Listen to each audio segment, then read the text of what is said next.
Now NASA realizes just how much Eden is prepared to gamble. I haven't thought at all that Britain would do any attack against us, because it was clear that any attack against us would affect the British position all over the Arab countries and would mean the end of the British relations and influence in the Middle East.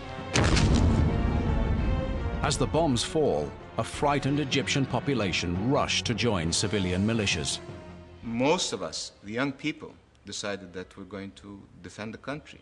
We really didn't know what we're going to do because our training was very cursory. It included one clip of live ammunition. When we joined, the first thing they did was they gave us those cases of Kalashnikov rifles right out of the boxes with grease. And they said, okay, here's your rifle, you know. This makeshift civilian army now waits for the arrival of British paratroopers. You hear a lot of fire, people firing rifles and firing in the air. We didn't know what to, you know, everybody is a parachutist, you know. Any noise, you think somebody had just come from the sky. So it was a very, very tense moment, and we were scared. But Cairo, where Talat Badrawi and other volunteers are waiting, is not the target for the British paratroop assault. Port Said, at the mouth of the canal, is where Britain will begin the reconquest of Egypt.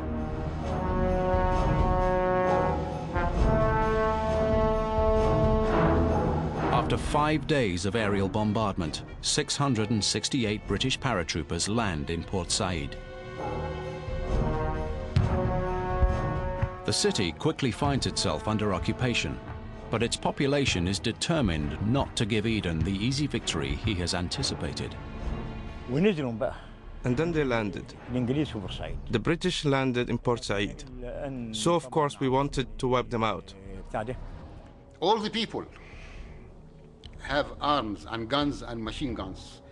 They shoot at the aeroplanes. And every Egyptian people are ready to sacrifice himself in order to defend his country. As the resistance mobilizes, the British Prime Minister is insisting to the world that his actions are right, legal, and morally sound. All my life, I've been a man of peace. Working for peace, striving for peace, negotiating for peace. And I'm still the same, with the same conviction, the same devotion to peace. But I'm utterly convinced that the action we have taken is right. As Eden is speaking, Port Said is burning. There were two streets, Abbas Street and Abadi Street. These were mainly slums of wooden huts. So they shot powder at these homes and they were all set ablaze. One could see so many homes burned from the start to the end of the street. These homes were all burned. I saw corpses down the streets that nobody could bury. And they brought small wagons, usually used to sell vegetables, and put 6 or 7 corpses on every wagon to take them to the graveyard in order to be buried there. And I saw 2 corpses which were flattened to the ground all together. They were crushed by tanks. The war is barely a week old.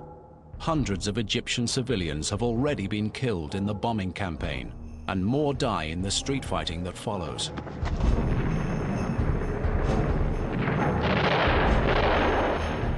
It is at this point that Eden hopes a terrified Egyptian population will rise up to overthrow Nasser. They do not understand what Egypt is. They were completely wrong. The Egyptians were, all of them, were one heart behind Nasser.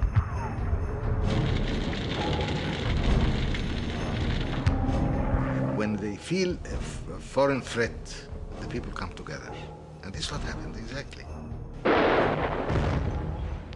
The Egyptian armed forces may be hopelessly outgunned, but Nasser and his government remain in Cairo.